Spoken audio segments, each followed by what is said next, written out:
Happy birthday, Sai. More birthday to come. Ayun na nga, no, late na yung aking bati kasi na-busy ako. Pero, ganun pa man, happy birthday again. And sana lahat ng mga hinihiling mo kay God ay ipagkaloob niya. At basta, patuloy ka lang sa maganda mong mga layunin, sa pagtulong mo. Hayaan mo yung mga taong nandyan lang sa paligid mo, sabay ganun. Hayaan mo yung mga taong hindi naman dapat ng tingnan, kumbaga. Pero, hiling ko lang talaga ay lahat ng mga gusto mo sa buhay ay ipagkaloob ni God. More blessing and salamat kasi may isang ikaw na nakilala ko. Wag na tayo magdramahan pero kasi birthday mo.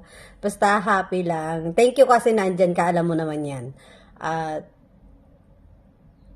sana ay magkita tayo kung bibigyan tayo ng pagkakataon ni God para magkaroon naman tayo ng alam mo yung personal na kwentuhan. Basta ingat ka dyan. And again, happy birthday! God bless you and long live!